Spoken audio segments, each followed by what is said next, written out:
अन्नं बहुकुर्वित तदव्रतम्। जय जय जय हरित क्रांति, जय जय जय नवल क्रांति, हरित क्रांतीचे नवल क्रांतीचे कार्य जे करीतीनी, जय महात्मा फुले कृषी विद्यापीठ, पश्चिम महाराष्ट्र खानदेशात। डॉक्टर माई साहेब, सन्माननीय कुलगुरू डॉक्टर बी.जी. पाटील साहेब, सन्माननीय माजी कुलगुरू डॉक्टर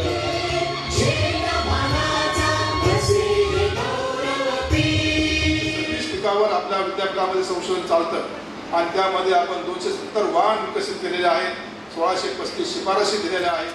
सन्माननीय डॉक्टर सी.डी. माई साहेब, माजी अध्यक्ष कृषी शास्त्रज्ञ निवड मंडळ,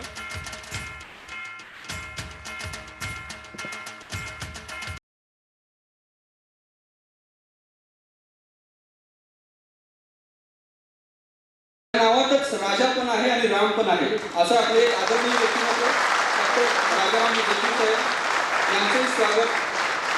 आणि सरांनी या आपल्या विद्यापीठाला अत्यंत लोकाभिमुख करण्याचे कार्य केलं, लाखो लोकांनी भेटी दिल्या, सत्कार करावा.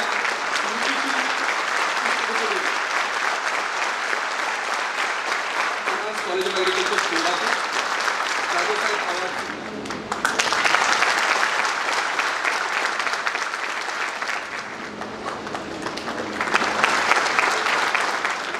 सत्कार करावा, अभिनंदन करावा असं मी मान्यवरांना विनंती करतो.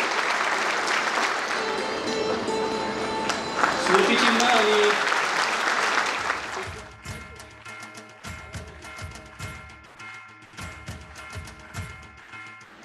आज मी डॉक्टर पाटलांना धन्यवाद देतो की त्यांनी माझे जितके जुने सहकारी आहेत त्यांना भेटण्याचा फार सुंदर योग मला आणला. कारण मला असं वाटत नाही या 2 वर्षामध्ये कोविडच्या काळामध्ये कधी कधी फोनवर बोलत असू, परंतु आज प्रत्यक्ष भेटल्यानंतर एक आनंद झाला की कोविडने त्यांना काही त्रास दिलेला नाही आहे. सर्वांना या महात्मा फुले कृषी विद्यापीठाच्या 54व्या वर्धापना दिवशीच्या निमित्तानं मी खूप खूप शुभेच्छा देतो. व्यासपीठावर उपस्थित असणारे सन्माननीय डॉक्टर चौधरी माईजी, former ASRB chairman, doctor Dhawan, honourable vice chancellor of Parbhani कृषी विद्यापीठ, या सभागृहामध्ये उपस्थित असणारे डॉक्टर पुरी साहेब, डॉक्टर देशमुख साहेब, डॉक्टर मोरे साहेब, डॉक्टर नगर साहेब, डॉक्टर लवांदे साहेब, डॉक्टर पवार साहेब, तसेच व्यासपीठावर उपस्थित असणारे आपल्या EC मेंबर्स रुगले साहेब, विद्यापीठाचे संशोधन संचालक डॉक्टर बराग साहेब, डॉक्टर वसराज साहेब, डायरेक्टर इन्स्ट्रक्शन, आणि आज उपस्थित असणारे आपल्या युनिव्हर्सिटी इंजिनियर सेवाधिकारचे श्री ढवले साहेब, रजिस्ट्रार कंट्रोलर युनिव्हर्सिटी इंजिनियर, सर्व उपस्थित असणारे सर्व प्राध्यापक वर्ग, शास्त्रज्ञ वर्ग, विद्यार्थी मित्र, आज खरोखरच आज एक सुवर्णयुग आहे. आपण ज्यावेळी आम्ही ज्यावेळी सिनियर ऑफिसर्स बसलो होतो त्यावेळी एक चर्चा झाली की आता 29 तारखेला आपल्या विद्यापीठाचा वर्धापन दिवस आहे आणि मला हे समजलं की आपण वर्धापन दिन साजरा करत नाही आहे. त्यावेळी मग मी माझी संकल्पना सर्वांसमोर मांडली आणि सर्वांनी त्याला एक उचलून धरली आणि आज आपण सर्वजण या सभागृहामध्ये उपस्थित आहोत. आज खरं तर डॉक्टर माई साहेब आपल्यासमोर आले, त्यांची ती मला वाटतं खूप बायोडाटा त्यांनी वाचून टाकलं. थोडक्यात जर सांगायचं त्यांच्याविषयी म्हटलं तर देशाच्या कृषी शिक्षण संशोधन क्षेत्रात काळाची पावले ओळखणारे आणि सगळ्यात महत्त्वाचा अतिशय स्पष्ट वक्ता कृषी शास्त्रज्ञ म्हणून सी.डी. माई यांचा उल्लेख आदरानं संपूर्ण महाराष्ट्र नव्हे, देश नव्हे तर जगभरामध्ये घेतला जातो. केंद्रीय कृषी मंत्रालयाचे कृषी आयुक्त तसेच राष्ट्रीय कृषी शास्त्रज्ञ भरती मंडळाच्या अध्यक्षपदाच्या कार्यकाळामध्ये त्यांचं जे कार्य आहे ते आजपर्यंत कुणीही केलेलं नव्हतं. इतकी रिक्रुटमेंट त्यांच्या काळामध्ये झालेली आहे, इतकी गतिमान पद्धतीनं त्यांनी सर्व विद्यार्थ्यांना, कृषीच्या विद्यार्थ्यांना, फक्त महाराष्ट्रातच नव्हे तर सर्व देशातल्या कृषीच्या ग्रॅज्युएट्सना त्यांनी न्याय देण्याचा प्रयत्न केलेला आहे. आणि जिथं मेरिटवरती सर्व प्रमोशन्स, सर्व सिलेक्शन्स त्यांच्या काळामध्ये झालेले आहे. त्यांचं कर्तृत्व, नेतृत्व आपण सर्वांना माहितीच आहे. आणि सध्या ते दक्षिण आशिया जैव तंत्रज्ञान केंद्राचे अध्यक्षपद कुशलपणे ते सांभाळत आहे. आणि त्यांच्याविषयी बोलायचं म्हटलं तर 2 तास सुद्धा संपत नाही. आणि मी भाग्यवान आहे की ते ज्यावेळी CISRचे डायरेक्टर होते नागपूरला, त्यावेळी त्यांच्यासोबत काम करण्याचा योग मिळाला. आणि मी त्यांना विनंती केली की आमचा फाउंडेशन डे आहे, विद्यापीठाचा बर्थडे आहे, वर्धापन दिवस आहे, तर आपण जर आला तर आम्हाला सर्वांना आनंद होतो. आणि त्यांनी लगेच त्यांच्या व्यस्त शेड्यूलमधून ते वेळ काढला आणि ते आज या कार्यक्रमामध्ये उपस्थित राहिले. आणि त्यांनी विद्यार्थ्यांना, शास्त्रज्ञांना, सगळ्यांनाच एक चांगल्या पद्धतीनं मार्गदर्शन केलं. आणि मला वाटतं त्यांनी जे सांगितलेलं आपण जर आज सर्वांचं मला वाटतं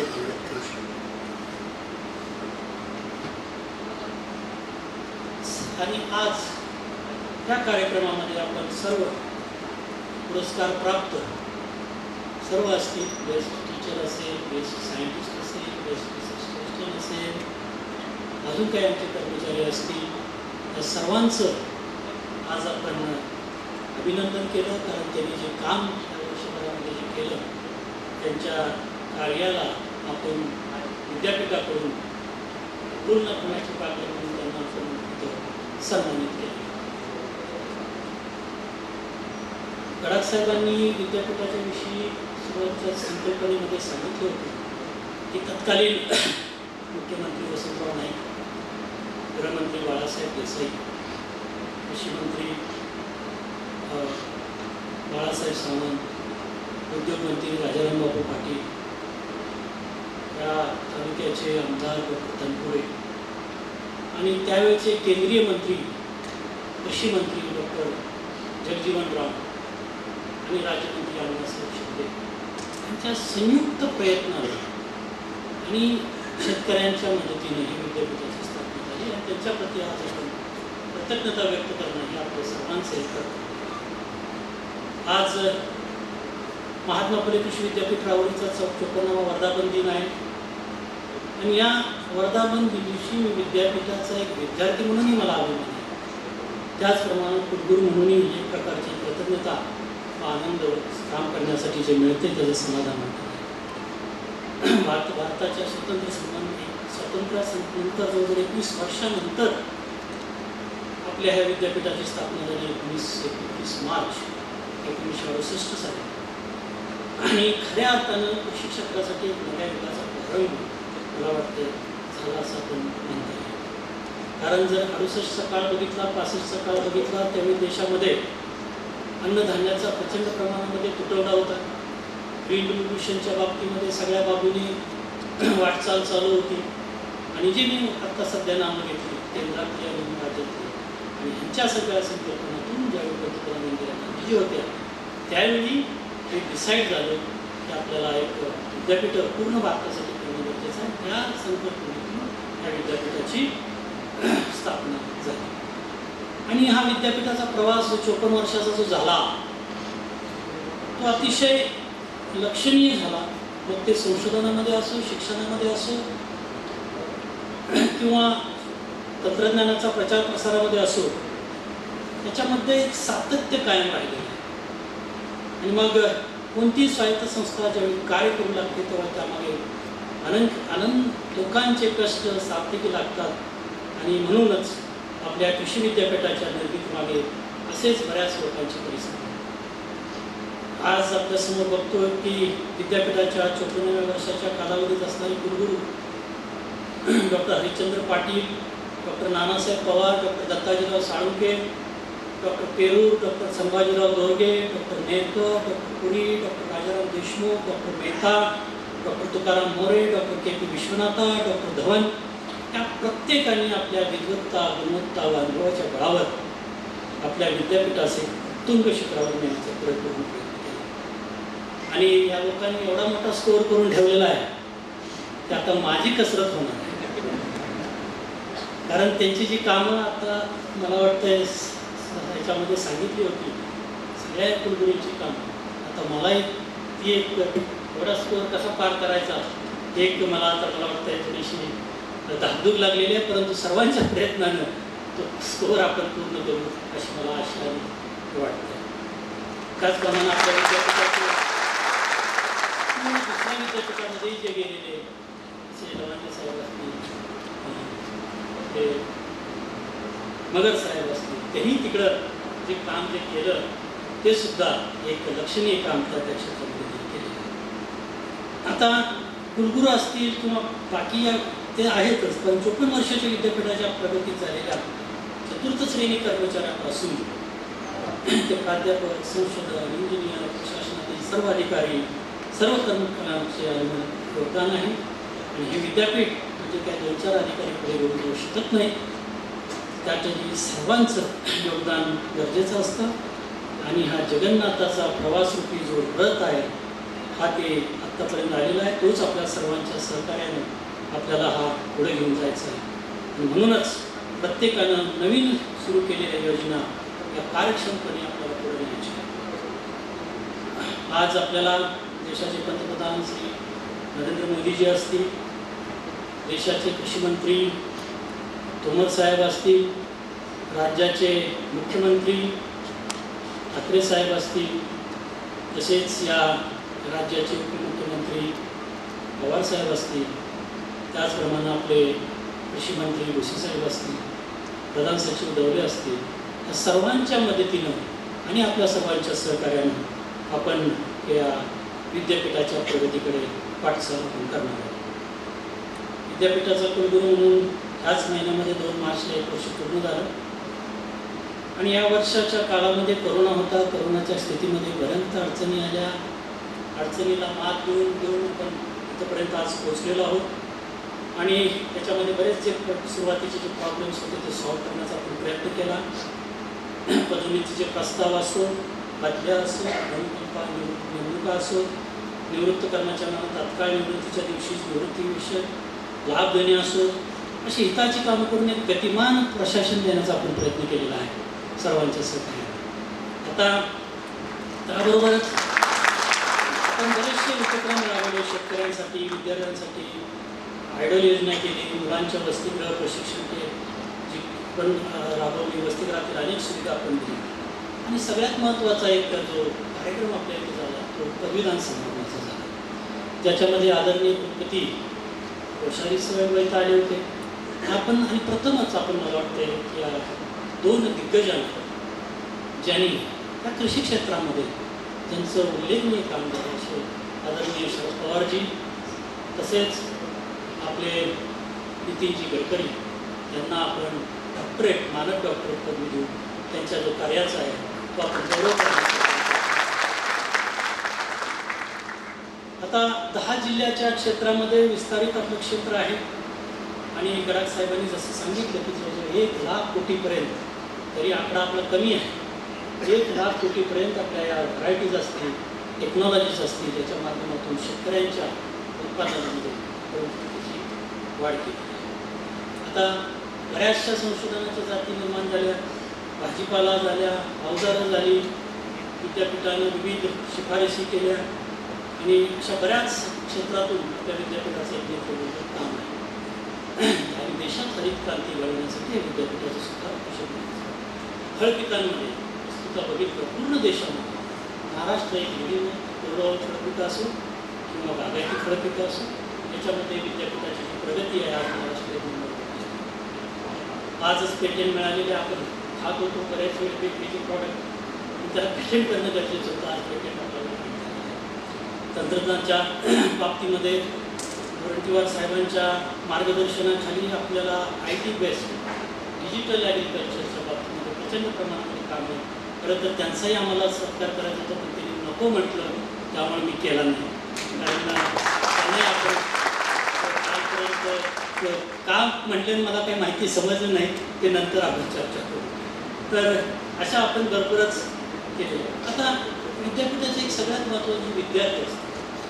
विद्यार्थ्यांसाठी काश प्रोजेक्टच्या माध्यमातून आंतरराष्ट्रीय संस्थांना भेटी देण्याचा प्रयत्न आणि आपण मुलांना एक फॉरेन युनिव्हर्सिटी पाठवण्याचा बऱ्याच एक नाविन्यपूर्ण प्रथा आपण सुरू केली.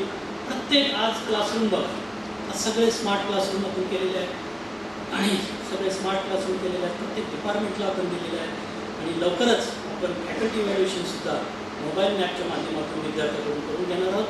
जेणेकरून कुठली फॅकल्टी अशा पद्धतीनं टीचिंग करते किंवा काय करते याच्यावरती पण साहेबांच्या अध्यक्षतेखाली संकल्पनेकडून एकाच आपण जवळजवळ 12 हॉर्टिकल्चर क्रॉपचं डेमॉन्स्ट्रेशन क्रॉप आपण एक्सपेरिमेंटल फार्म केलेलं आहे की जिथे शेतकरी येतील त्यांनी सर्व कोरडवाहू फळपिके बघायची, त्यांनी बागायती पिकं बघायची. मला वाटतं जवळजवळ 12 हॉर्टिकल्चर क्रॉपमध्ये 19 व्हरायटीचं आपण डेमॉन्स्ट्रेशन तिथे लावलेलं आहे.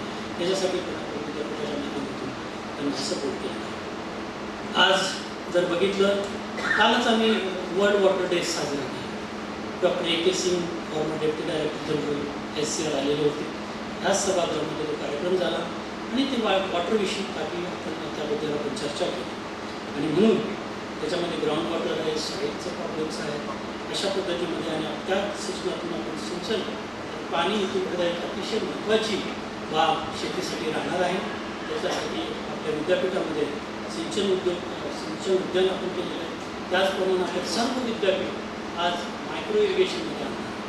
प्रथमच आपण मुळा डॅमवरनं पाणी आज आपल्या 54 वर्षाच्या इतिहासामध्ये आपल्याला आलेलं आहे पाणी.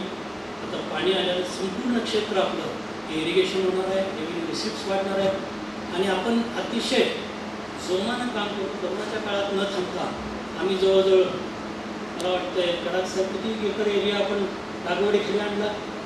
जवळजवळ 400-500 एकर आपण ज्या टेकड्या आपण बघत होता तिथं आपण सगळे आंब्याची झाडं लावली, हे लावलं. म्हणजे जे पडीक जमीन होती ती सर्व आपण लागवडीखाली आणण्याचा आपण प्रयत्न करतोय आणि ते अजून सुरू आहे. अजून एक महत्त्वाचं की आपल्याला बघायचं आहे की जे PhD थिसिस आहे मुलांची, ते कसे कन्वर्ट एक एंटरप्रिनरशिपमध्ये होते किंवा बिझनेस ऑपॉर्च्युनिटी होती, त्याच्यामध्ये पण आपण लक्ष देणार आहे. सगळ्या प्राध्यापकांना माझं आव्हान राहील की अशा पद्धतीचा तुम्ही प्रॉब्लेम द्या की त्याच्या PhD थिसिसमधून एक बिझनेस तयार त्याच्यामध्ये पण आपण करतो. जिम बँक आहे, तसेही आपण चालू केलेले आहे आणि आत्ताच आपल्याला मागच्या महिन्यामध्ये CRP on water, consortium research project on water असे 2 प्रोजेक्ट आपल्याला मिळालेले आहेत. एक स्मार्ट इरिगेशनसाठी आणि इफेक्टिव्ह कॅनल वापरून. अजून एक महत्त्वाचा आपण उपक्रम यावर्षी चालू केला आणि अतिशय चांगल्या पद्धतीने चाललेला आहे, तो देशी गाई संशोधन प्रशिक्षण केंद्र. जिथं काही नव्हतं, डोक्यावर गवत वाढलेलं होतं, त्या सेंटरला आपण आज एका अशा उंचीवरती नेऊन ठेवलेलं आहे की मला वाटतं की आम्ही पुढच्या महिन्यामध्ये एक स्टेट लेवलचं देशी गाईचं प्रदर्शन ॲग्रोवनच्या माध्यमातून करत आहोत. ज्याच्यामध्ये आपण सर्व सेंट्रलची मिनिस्टर्स आणि राज्याचे मंत्री करून ते मोठ्या प्रमाणामध्ये 3 दिवसाचं प्रदर्शन आपण पुणे इथं कार्यक्रम करणार. त्याचप्रमाणे आज आपण बघतो की जे आपलं जे रँकिंग आहे, सगळ्यात महत्त्वाचं की विद्यापीठाचं रँकिंग हे अतिशय महत्त्वाचं आहे. आज आपण जगामध्ये सर्व युनिव्हर्सिटीचं रँकिंग केलं तर 200, सगळ्या युनिव्हर्सिटी जर केल्या तर एकही विद्यापीठ इंडियातलं 200च्या आत नाही. ते आपलं रँकिंग फक्त आपल्या ICRमध्येच आहे, 62 युनिव्हर्सिटीमध्येच. त्यातही आपण 27वरनं आपण कधी 23वरती आणले. प्रॉब्लेम एकच आहे, कुठं मार्क पडतात. सायंटिस्ट चांगले काम करतात, प्राध्यापक चांगले काम करतात, फक्त रिक्रुटमेंटमध्ये आम्हाला कमी 50%वर वॅकन्सीज निर्माण झालेल्या आहेत. ते जर मार्क मिळालं तर आपलं विद्यापीठ इमिजिएटली 10च्या 10पर्यंत पोहोचू शकतं. आणि हे गांभीर्य कुठल्या स्तरावरती मी लक्ष द्यायला तयार नाही ही एक शोक. याच्यामध्ये म्हणून एक अतिशय आता आपल्याला याच्यामध्ये आक्रमकता आणून आपल्याला शासन दरबारी त्यांना कन्व्हिन्स करणं गरजेचं आहे. नाहीतर आई साहेबांनी सांगितलं हा डोलारा आहे, हा डोलारा घासायला वेळ लागला. कारण 70-80% केलं. कारण रिक्रुटमेंट ही कंटिन्युअस प्रोसेस आहे. एकाच वर्षी तुम्ही 300 लोक भरून मेरिट नाही मिळणार. जसे आरटीओ इन्स्पेक्टर सारखी जी MPSCची एक्झाम झाली, एकाच वेळी 500 पोस्ट काढल्या, ज्याला 0 मार्क मिळाले तोही आरटीओ इन्स्पेक्टर झाला. अशा पद्धतीचं नाही. It should be a continuous process. Every year new talent. Otherwise काय होईल की नंतरच्या पिढीला, नंतरच्या स्टुडंटना मिळणार नाही ना चान्स. एकदाच तुम्ही 200 भरले तर पुढच्या पिढीने काय करायचं? म्हणून ही एक कन्सिस्टन्सी प्रोसेस होणी चाहिए. त्याच्यासाठी एक प्रक्रिया निर्माण होणी चाहिए. आणि ह्याच्यासाठी खरं एक अतिशय हा एक महत्त्वाचा विषय हा विद्यापीठाच्या समोर. आपण कृषी पारायण एक संकल्पना राबवतो, शेतकऱ्यांना त्याच्या माध्यमातून विद्यापीठाच्या तंत्रज्ञान जावं. आजच आम्ही आमच्या लेवलवर खूप प्रयत्न करतो. राजीव गांधी फाउंडेशन जे आहे, Rajiv Gandhi science and techno centre माहिती त्याचे बोर्ड मेंबर आहेत. 5 प्रोजेक्ट मिळाले आम्हाला. त्याच्यातून आम्ही आता सुरू करतो. काय फंड मिळाला मागच्याच आठवड्यामध्ये ते चालू करतो आहे. त्याच्यामध्ये बऱ्याचशा गोष्टी आहेत.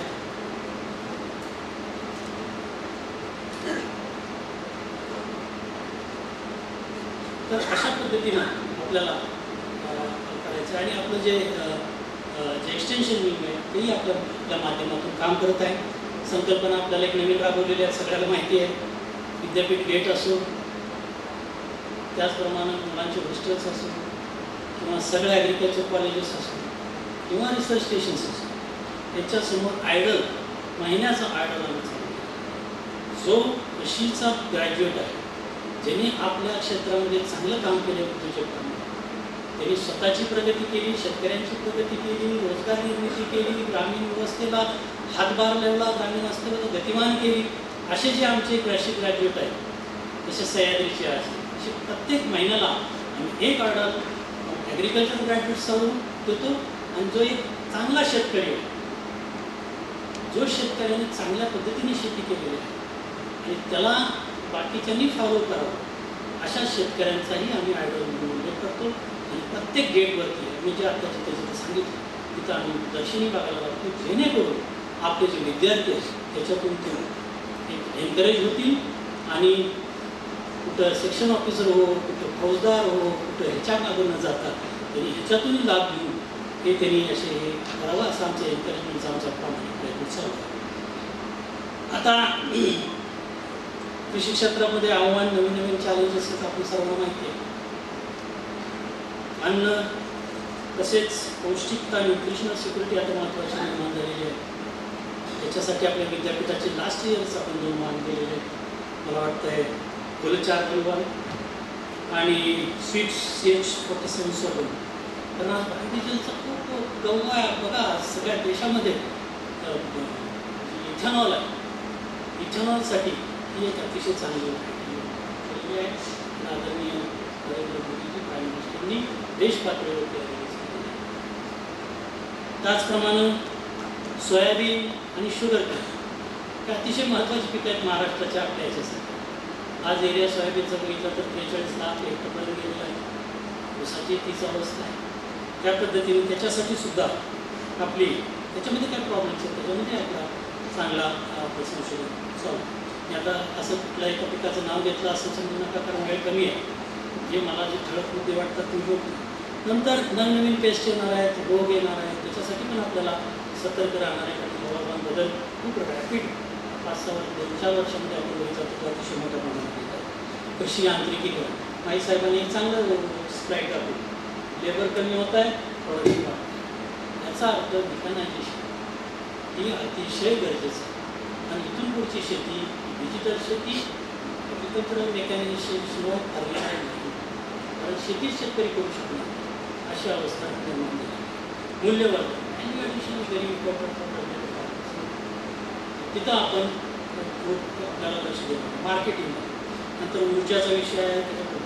तर असे बरेच विषय आपल्या विद्यापीठाच्या समोर आहे. आणि यावर विद्यापीठाने आपल्या विद्यापीठातल्या सर्व शास्त्रज्ञांनी, प्राध्यापकांनी किंवा स्टुडंटला प्रॉब्लेम देताना हा विषय लक्षात घ्यावा आणि आपल्याला जोडण्याचं काम करावं. तसंच आता सगळ्यात महत्त्वाचं म्हणजे आपल्या विद्यापीठामध्ये इन्क्युबेशन सेंटर, एंटरप्रिनरशिप डेव्हलपमेंटसाठी काही तर आपण आपला एक संकल्प करूया की या 1-2 वर्षामध्ये, कारण इन्क्युबेशन, कारण शिक्षण असो, संशोधन असो, विस्तार असो, तर इनोव्हेशन आणि इंटरव्हेन्शन त्याच्यातूनच त्या ग्रॅज्युएट्स लोकांना एक जॉब मिळणे किंवा स्वयंरोजगार निर्माण करण्यासाठी अतिशय गरजेचं आहे. आणि हे इनोव्हेशन सर्व शास्त्रज्ञांनी एवढं सांगेल की innovation should be destructive, it should be game changing.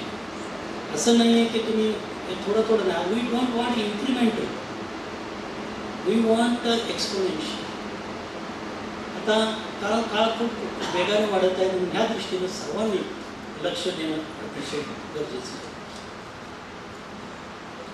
अजून काही समस्या आहेत? सगळ्यात मोठी समस्या म्हणजे प्रायव्हेट कॉलेजची.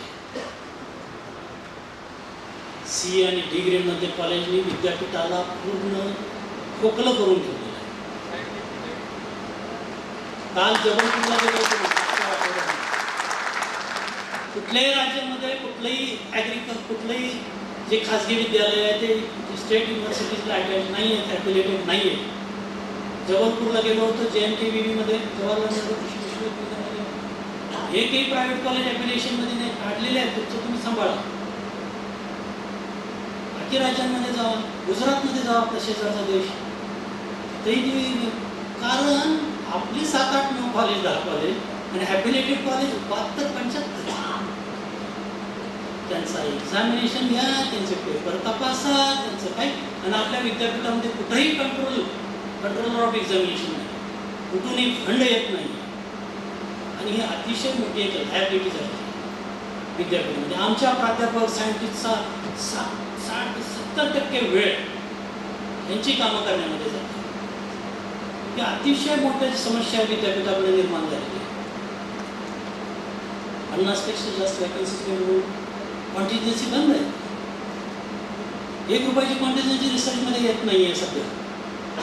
म्हणून आता याच्यामध्ये म्हणून मी सांगितलं की विद्यापीठ अतिशय खडतर अवस्थेतून जात आहे. त्यासाठी सगळ्यांनी डिवोटेडली प्रामाणिकपणे काम करणं आता गरजेचं झालेलं आहे. विद्यापीठांच्या प्रचंड जागेमध्ये अतिक्रमण आहे. कालचा ॲग्रोवन वाचला असेल, पुण्याला काय झालेलं आहे. डेअरीच्या जागेवरती अतिक्रमण झालेलं आहे.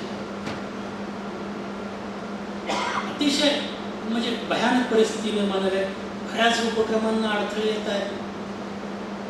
समाजसेवक नावानं अशा बऱ्याचशा प्रॉब्लेम्स आहेत. त्यात चांगले उपक्रम लावले की काय ते चालू करतात, पण आम्ही कुठल्या स्थितीमध्ये काम करतोय हे कोणी विचार घ्यायला तयार नाही. आता प्रकल्पग्रस्तांचं मी त्या बाबतीमध्ये सेन्सिटिव्ह आहे. विद्यापीठ त्या प्रश्नावर सकारात्मक आहे. त्याच्यासाठी लवकरात लवकर जे शासन निर्णय होईल ते आम्ही विद्यापीठ काय जे राहिलेले आहे त्याच्यामध्ये प्रकल्पग्रस्तांच्या प्रश्नावरती सुद्धा विद्यापीठ आणि कुलगुरूंनी मी एक अतिशय सकारात्मक बाबी आहे. आता विद्यापीठाला आर्थिक जर आपल्याला सक्षम करायचं असेल तर त्याच्यामध्ये आपण अजून एक चांगली गोष्ट केलेली आहे. आज जे रिसोर्सफुल फार्मर्स आहे, इनोव्हेटिव्ह फार्मर्स आहे, त्यांना आम्ही आता BOS मध्ये घेण्याचा प्रयत्न केलेला आणि घेतलेले आहे. आपण काय करतो की रिटायर्ड प्राध्यापक वगैरे असतात, परंतु काही जे चांगले शेतकरी आहेत त्यांना BOS मध्ये आपण घेतलेले आहे. आणि अशा पद्धतीचं पण आपण उपयोग करतो. ऑर्गॅनिक फार्मिंगचा प्रकल्प चांगल्या पद्धतीने चालू आहे. आणि आज माईसाहेब येत आहे. माईसाहेबांनी तुमचा जो प्रकल्प जो नागपूरमध्ये तुम्ही राबवत आहे 300 एकरावरती, जो पिंक बोलवर्म कंट्रोल इम्पॉर्टंट, त्याचं जे त्याच्यामध्ये एक्सलन्स पण आहे आणि रिलेव्हन्स पण. कारण आपण जे कॉटन आणि mating disruption using PB knot technology जे आपण प्रकल्प तिथं राबवत आहोत की ज्याच्यामधून involving the use of gossyplure sex hormones to prevent male insects finding females, thus eliminating the possibility of egg laying and reduction in the pest population, thus increasing the pest control by 90%. माईसाहेबांचा मला proposal आलं होतं आपल्या विद्यापीठामध्ये हे घ्या, पण थोडंसं उशीर झाला होता आमच्याकडून. म्हणजे प्रपोजल लेट आलं, त्यामुळे आम्ही सर तुम्ही आम्हाला दिला प्रकल्प यावर्षी आम्ही आमच्या ह्याच्यामध्ये 200 एकरवरती आपण घेऊ. तो प्रकल्प जर आपण दिला तर आम्ही परत एकदा त्याची ट्रायल घेऊ आणि आपल्याला रिपोर्ट रिझल्ट त्याच्यामध्ये कॉस्ट ऑफ प्रॉडक्ट आज कापसाचे रेट किती आहे? 13,000 रुपये क्विंटल. का? कारण यील्ड कमी मिळाली, इंडस्ट्रीची रिक्वायरमेंट वाढली आणि इंटरनॅशनल कॉटन हा इंटरनॅशनल आहे, म्हणून शेतकऱ्यांची जी प्रॉडक्टिव्हिटी वाढवायची असेल तर त्यासाठी ही अतिशय टेक्नॉलॉजी. कारण कॉटन असं नाही की तुम्ही जर रॉ मटेरियल वाढवलं म्हणजे आपली इंडस्ट्री कोलॅप्स होईल. 13,000 रुपये क्विंटलनी कॉटन घेऊन आपले कपडे किती महाग होते. म्हणून हा एक balance, agricultural produce, farmer, trader, industry ह्याच्यामध्ये बॅलन्स आला पाहिजे, तरच ती विन विन सिच्युएशन होऊ शकते आणि सगळ्याजण सुखी होऊ शकते. म्हणून ह्याच्यासाठी आज प्रकल्प अतिशय महत्त्वाचा आहे, आपण यावेळी पुढे घेणार आहोत. तसंच भविष्यातल्या ज्या 4 महत्त्वाचे आहेत, या महत्त्वाचे जसे फूड आहे, फीड आहे, फायबर आहे, फ्युअल आहे, त्याच्यामध्ये पण आपण चांगल्या पद्धतीने काम करतो. आणि याचप्रमाणे माझ्या साहेब नेहमी म्हणतात की जैवतंत्रज्ञान यावर फोकस आपल्याला करावं लागणार आहे.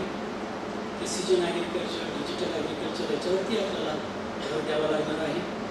आज आपण बघतो की मातीविना शेती ही संकल्पना पुढे येत आहे. आम्ही आज IIT कानपूरबरोबर एक करार केलेला आहे की नमामि गंगे, जिथं आम्हाला ऑपॉर्च्युनिटी मिळते तिथं आम्ही तो प्रोजेक्ट ग्रॅब करायचा प्रयत्न करत आहे, जेणेकरून विद्यापीठामध्ये फंड्स फ्लो होईल. जरी सरकारने नाही पैसे दिला किंवा काही पैसा कमी दिला तरीसुद्धा विद्यापीठामध्ये एक्सटर्नल फंडेड प्रोजेक्ट कसे येतील याच्यासाठी सर्व प्राध्यापकांचं याच्यामध्ये सहकार्य मिळत आहे. आणि आपण सर्वांना टार्गेट दिलेलं आहे की आपण प्रपोजल्स एक्सटर्नल फंडेडसाठी द्या, 100 द्या, तर ते 50 तरी मिळतील आणि देताना चांगले द्या. आम्ही अशी रिगरस एक्सरसाइज चालू केलेली आहे. प्रत्येक प्राध्यापकांची लिस्ट काढलेली आहे. त्याच्यासोबत आता किती प्रोजेक्ट आहेत, किती एक्सटर्नली प्रोजेक्ट आहेत, नाही आहे तर त्याला आम्ही हँडहोल्डिंग करतो आहे, त्याला एनकरेज करतो आहे की जेणेकरून एक्सटर्नली फंडिंगांना आता आपल्याला आपल्यासमोर अत्यंत गरजेचं आहे. आता काही जास्त बोलत नाही. विद्यापीठाला आपल्याला आर्थिकदृष्ट्या सक्षम करायचं असेल तर आपल्याला कॉम्पिटिटिव्ह ग्रँट्स, एक्सटर्नल फंडिंग आणि प्रथमच आपण DPTCच्या माध्यमातून काही ठिकाणी प्रयोगसुद्धा चालू केले. आपल्या DPTCच्या माध्यमातून 1 करोड रुपये मिळाले. हळद संशोधन आपल्या एका टिग्रजला आहे, त्यांना 40 लाख रुपये मिळाले. अजून एका याला युनिटला मिळाले. आजपर्यंत आपण कोल्हापूरला मिळाले. DPTCच्या माध्यमातून कधी फंड असतात, आपल्याला त्याला ऑपॉर्च्युनिटी शोधून त्यांना कन्व्हिन्स करणे अतिशय महत्त्वाचं आहे. आणि म्हणून त्याच्यासाठी ॲटिट्यूड एक अतिशय महत्त्वाचं आहे. आपल्या विद्यापीठ लेवलवरून जे जे आपल्याला करायचं ते आपण सहकार्य करतो आहोत. परवा आम्ही कलेक्टर साताऱ्याला भेटलो. आपल्याला महाबळेश्वरला जी स्ट्रॉबेरी आहे आणि अजून प्रॅक्टिस बेरीज आहे त्याच्यावरती एक संस्था काढण्यासाठी पैसे देतो म्हणजे त्याच्यासाठी पण आपण प्रयत्न करतो. म्हणून आपल्याला सगळ्याला आता त्याच्यामध्ये हिरोरीनं भाग घेऊन पुढे उतरणं, मैदानात उतरणं गरजेचं आहे, जेणेकरून विद्यापीठाची आर्थिक स्थिती निर्माण होईल. CSR इनिशिएटिव्ह असतील त्याप्रमाणे अल्युमिनियम कॉर्पस करायचा आमचा प्रयत्न आहे. त्याचप्रमाणे सेल ऑफ प्रॉडक्ट्स जो आपले रेव्हेन्यू रिसिप्ट्स 50 कोटीपर्यंत ते 100 कोटी रुपयेपर्यंत वाढतील. आता मला वाटतं इरिगेशन आपलं सगळं होणार आहे, त्याच्यातून आपण 100 कोटीपर्यंत जाणार आहोत. त्याचा प्रयत्न करू. ग्रीन इनिशिएटिव्ह आहे, सोलर एनर्जी असेल त्याच्या माध्यमातून पैसे मिळून काही पैसे मिळतील. असं जवळजवळ 150 कोटी 1-2 वर्षामध्ये आपल्याला हा गोळा करायचा आहे, जेणेकरून विद्यापीठाचं संशोधन, शिक्षण व विस्तार करायला आपल्याला गती मिळेल. आता एवढंच मी सांगतो की पैसे कमी करून दिले जाणार नाही. कितीही आम्हाला प्रयत्न करायचा लागो, कितीही करावं लागो, आम्ही शास्त्रज्ञांना पैशाची कमतरता करून दिली जाणार नाही. जेवढं शक्य आहे ह्या काळामध्ये 4-5 वर्षामध्ये सगळी आपली research station, world class research station करण्याचा आपला प्रयत्न आहे. सर्व सोयी देण्याचा आपण प्रयत्न करू. एक आपण चालू पण केलेलं आहे सायमल्टेनियसली काम. आता फक्त आपल्याला माझ्याकडून काय अपेक्षा राहतील त्या म्हणजे सगळ्यांनी ॲटिट्यूड बदलणं गरजेचं आहे. जे ऑलरेडी काही पॉझिटिव्ह ॲटिट्यूडवाले आहेत त्यांनी अजून पॉझिटिव्ह ॲटिट्यूडवर काम करा. जे काही निगेटिव्ह ॲटिट्यूडचे आहेत त्यांनी थोडा बॅलन्स पॉझिटिव्हकडे आणा. आणि जे बाउंड्रीवरती आहेत त्यांनी बाउंड्रीवर राहू नका. ते सुद्धा पॉझिटिव्हकडे निगेटिव्हकडे जाऊ नका. तर ह्या माझ्या माफक अपेक्षा तुमच्याकडून आहेत. दुसरं डेडिकेशन कामाप्रती हे अत्यंत गरजेचं आहे. त्याचप्रमाणे हार्डवर्क हेही महत्त्वाचं आहे. आणि कार्यालयीन कामामध्ये पंक्च्युअलिटी ही अतिशय महत्त्वाच्या अपेक्षा आहे. आणि इनोव्हेटिव्ह अप्रोचेसमध्ये जास्त लक्ष द्या. एवढं माफक अपेक्षा मी तुमच्यासमोर ठेवतो. आणि माझं भाषण संपण्याच्या अगोदर शेवट म्हणजे ही जी महात्मा फुले विश्वविद्यापीठ एक अतिशय प्रतिष्ठित विद्यापीठ आहे. आणि या प्रतिष्ठित विद्यापीठातला आपला शिक्षक, शास्त्रज्ञ, अधिकारी, कर्मचारी किंवा काही विद्यार्थी म्हणून काम करत असताना नेहमी शेतकऱ्याच्या समस्या दूर करण्याचा तुम्ही प्रयत्न करा. आणि त्या आपल्या संशोधनाच्या माध्यमातून, शिक्षणाच्या माध्यमातून, विस्तार यंत्रणेच्या माध्यमातून, राज्य शासनाच्या सहयोगातून, केंद्र शासनाच्या सहयोगातून दूर करण्याचा आपण एक संकल्प करूया. एवढे बोलून मी माझे भाषण संपवतो.